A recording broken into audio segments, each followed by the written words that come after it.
Travelling the Arctic by ship has always been one of those special dream destinations, particularly in the northern polar sea area, the icy world around the North Pole, where little life exists.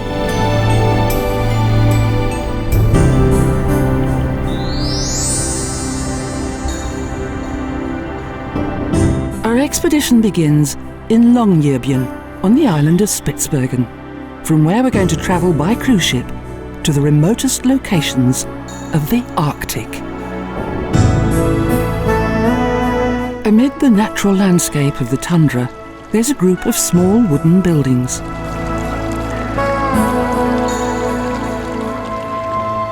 This includes the Svalbard Museum, once a stable, and one of the town's oldest buildings.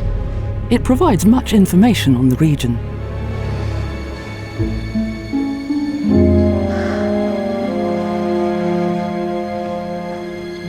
It covers the Arctic's animal and plant life, its geography, climate and geology.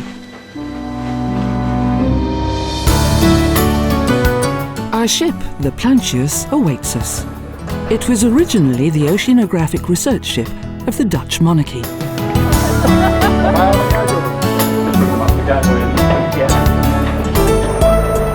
Soon, everyone's on board, and our adventure along the region's cold coast can begin. The passengers gather in the dining room, where the captain, officers and service manager receive them warmly. The daily routine is explained and important information given. And finally, a toast to a successful trip. The route leads north.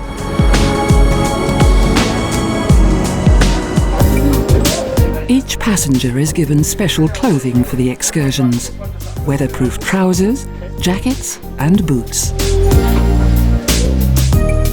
Essential kit for the severe conditions.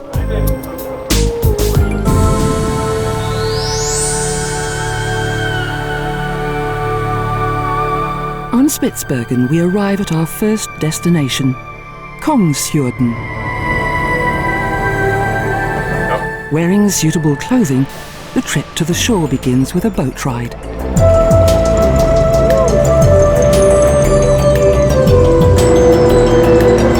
In Zodiacs, robust inflatable boats, we get our first real sense of the Arctic Ocean.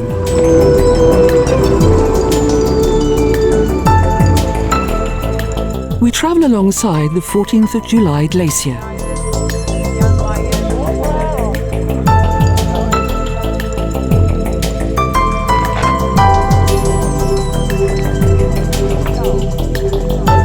The boatman skillfully manoeuvres between fragments of floating icebergs.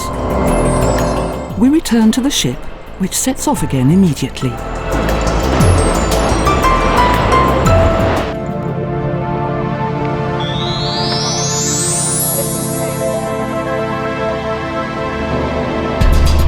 At Ny Ålesund, we reach the northernmost permanent settlement in the world.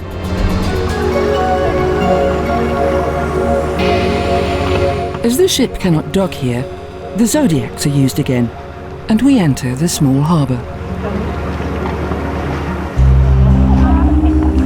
This area was mined until 1963. The coal train once led to a loading station on the nearby shore.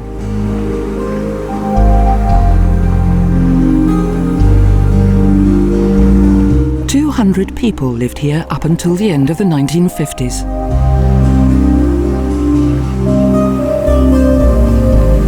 There's a small post office. This, the northernmost post office in the world, is only open during the summer months. However, it's a popular attraction, especially among the passengers of the various cruise ships that come here. A few more steps and we reach the Polar Institute and a statue of Roald Amundsen, the famous Norwegian polar explorer who was the first man to reach the South Pole.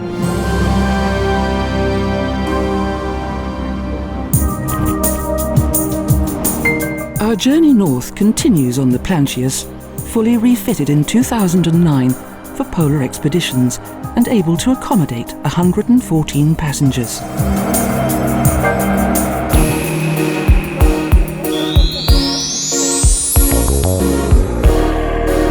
We arrive at the entrance to the Woodfjords, a wonderful place.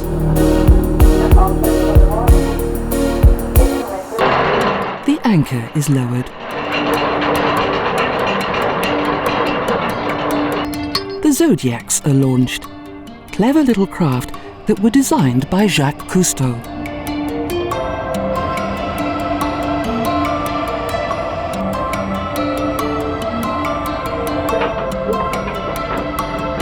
Our next adventure commences.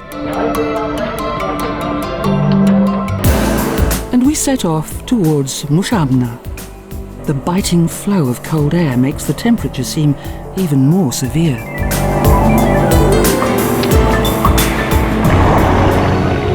The group makes its way on the shore where a magnificent view awaits them.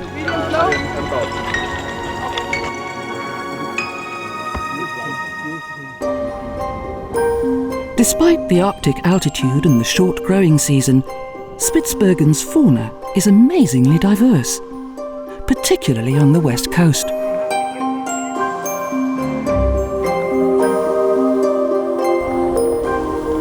The plants of the polar tundra must fight for survival, with low temperatures, high winds, and the movement of the soil.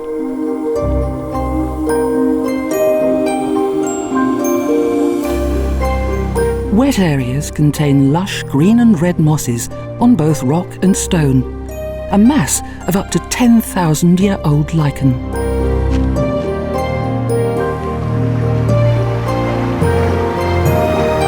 And everywhere, amazing sights, fascinating. Suddenly, out of nowhere, a hunting lodge appears. Smoke indicates that it's inhabited. Icy tranquility.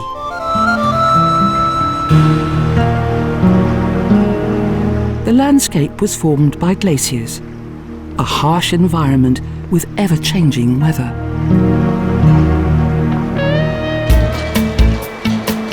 Back to the ship.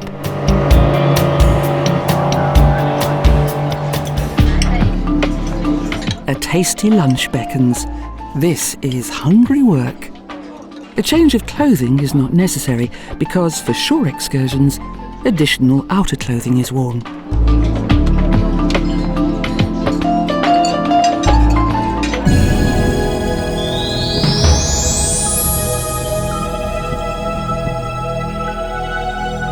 During the meal, the ship has moved on and has now already reached Liefdefjorden.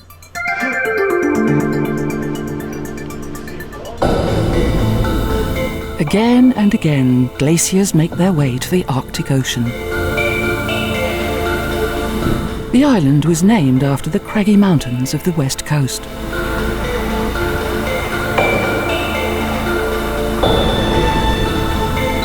The passengers take in the scenery. And another expedition arrives in the bay. The journey through the Liefdefjorden is part of every trip to the Arctic.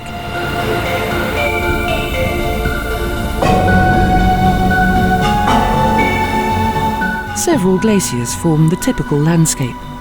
60% of the island is covered with ice. Thick accumulations of both snow and ice that slowly move to the coast by their own weight.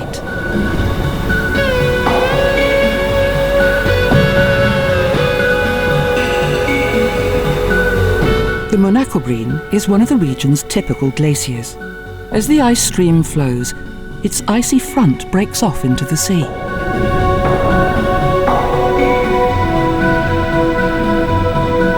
It is a constant process. Finally, the broken lumps of ice form floating icebergs, whose journey begins here, from massive to small.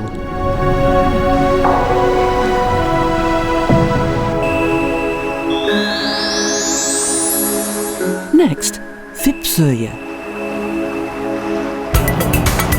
close to Spitsbergen, further north.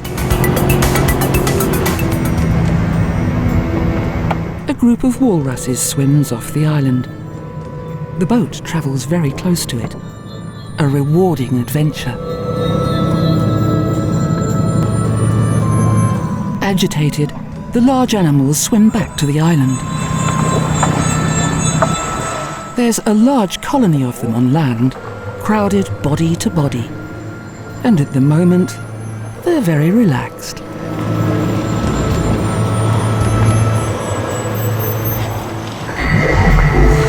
But soon, two competitive bulls disturb the peace and unsettle the entire group.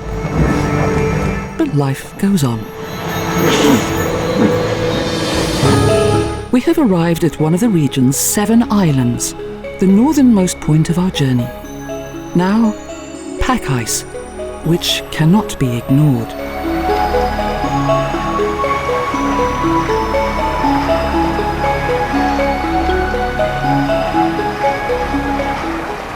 This is the land of the polar bear, the Arctic's most famous carnivore, a magnificent but merciless predator.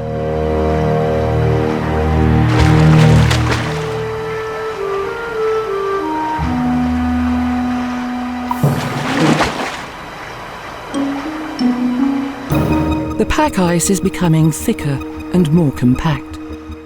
The ship's bridge is now fully staffed, each member of the crew in place, and the captain fully focused. Polar bears often travel for weeks without finding anything to eat, and so they must be constantly vigilant. They usually keep to the coast and on the sea ice.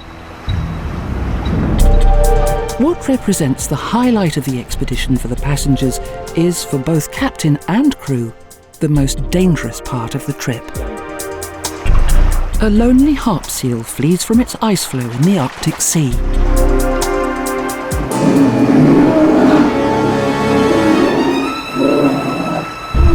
But soon, a group of hungry polar bears hunt it down.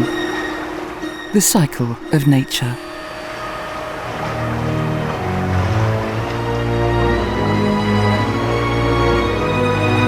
Polar bears wait in ambush and surprise their prey. Seals and whales must surface in order to breathe. It is then that the white giants attack.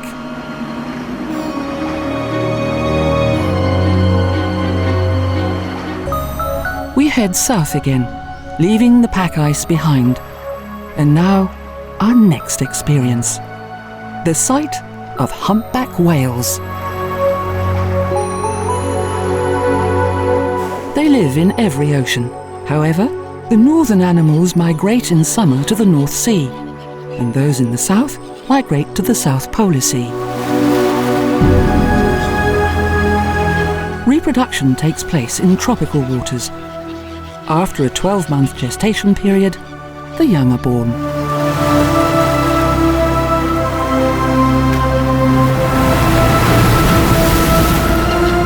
We travel the coast of Nordaustendlet Island.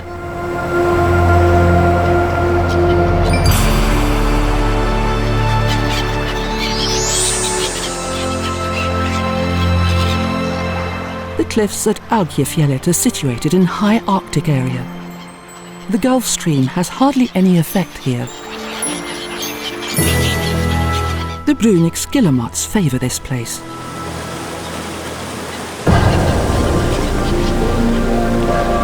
A polar bear has climbed a steep rock wall to steal and devour eggs from various bird nests. For him, a delicacy.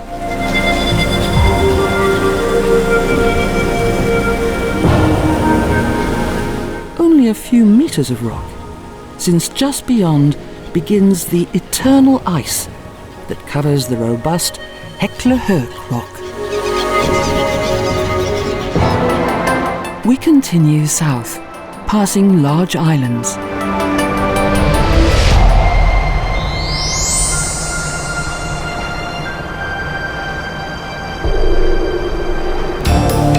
In front of Spitsbergen, we again board the Zodiacs, which take us to the shore. This has now become a natural routine.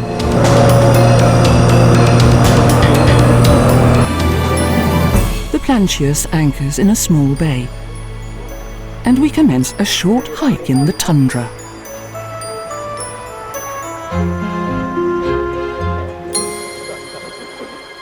The North Pole is constantly beneath the ice-covered Arctic Ocean. South of it is the tundra, a treeless landscape with little plant life.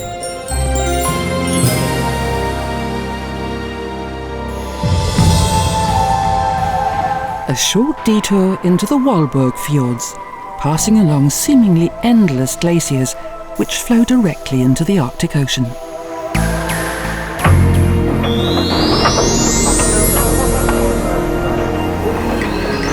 Humpback leads further south. At WOODFJORDEN, the Zodiacs are in use again.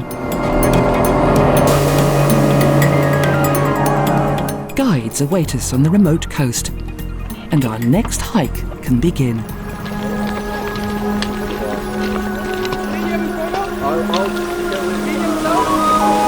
Here too the coast is of tundra, and because the water is not able to seep away into the permafrost, lakes and marshes form.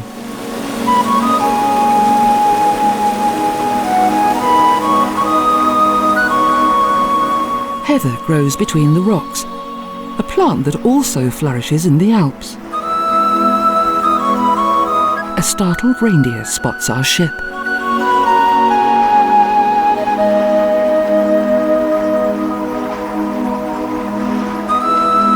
The growing season is short, and so growth, flowering and seed production occur within just a few short weeks.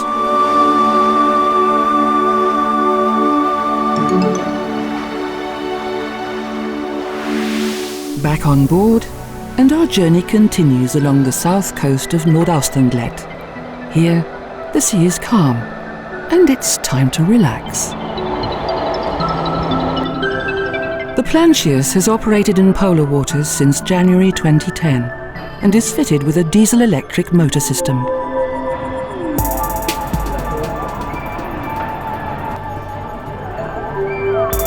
The crew has been well trained for polar expeditions.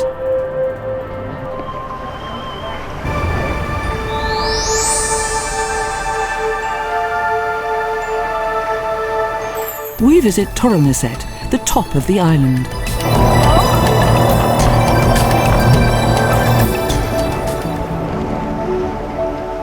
The approach is a bit rough, but the shore landscape provides a welcoming aspect with flowers and a pebbly beach. A small colony of walruses has taken up residence here.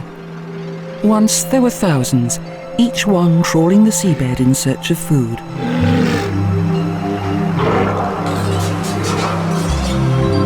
But in the 18th century, whalers and sealers slaughtered them mercilessly for their ivory.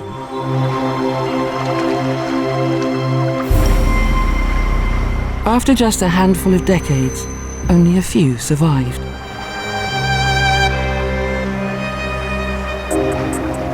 Further south, the ship reaches Barentsoya Island.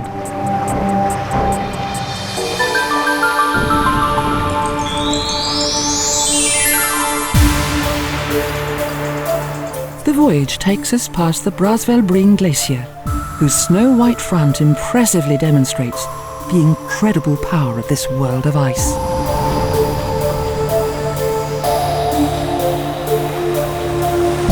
Ice falls can create a dangerous current for ships, and the passage between the islands can be quite hazardous.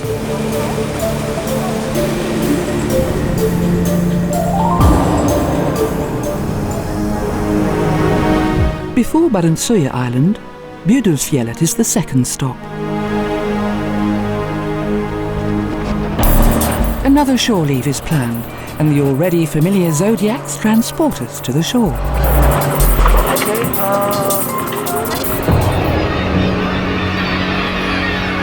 A colony of gulls nests in the rocks of the cliff.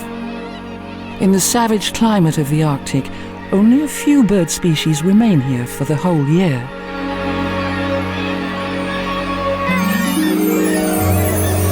The cries of the young gulls at feeding time has woken up a hungry Arctic fox, who suddenly feels quite hungry.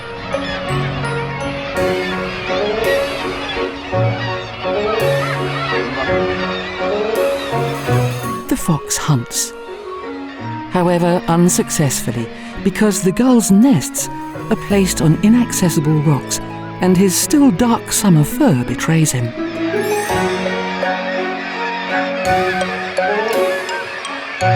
He discovers a few eggs, which he soon devours. Nearby, a reindeer searches for food under the snow and ice. Everywhere.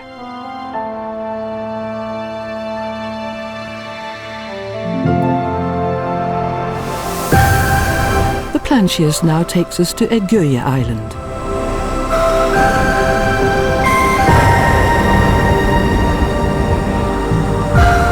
The ship has several spacious decks, a restaurant, lecture room, and panoramic lounge.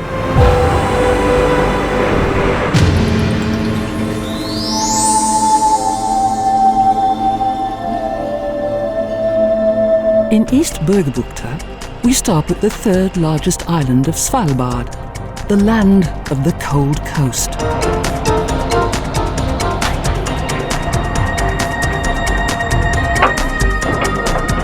This time, the Zodiac doesn't take us ashore, but instead only a cold adventure around the island.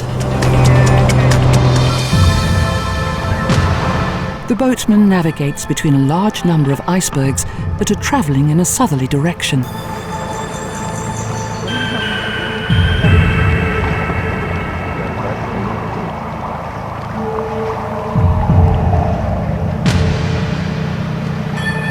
For hundreds of thousands of years, the glacier ice has travelled from the valleys of the inland to the Arctic coast and then to the sea.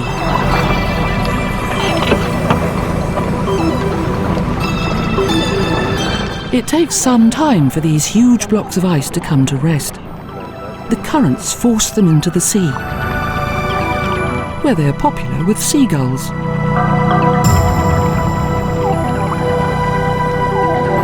Particularly exciting is the Humpback Glacier. The surface of the glacier breaks up visibly as it gets closer to the ocean.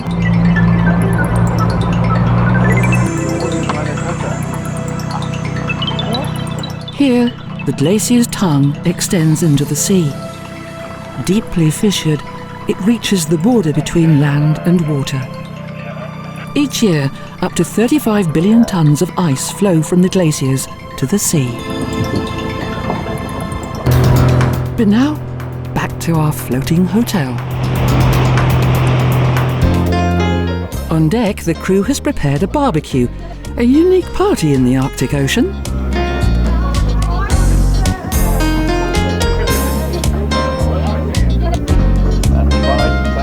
The great outdoors makes one hungry.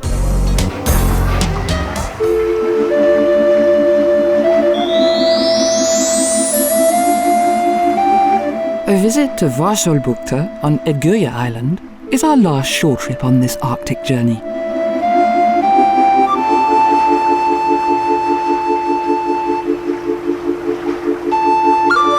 A short walk leads to the small wooden huts of Camp Miller.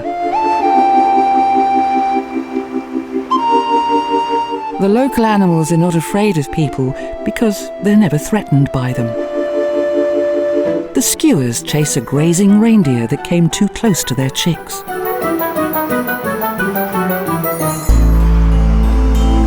The final leg of our journey leads to the south tip of Spitsbergen, back to where we began.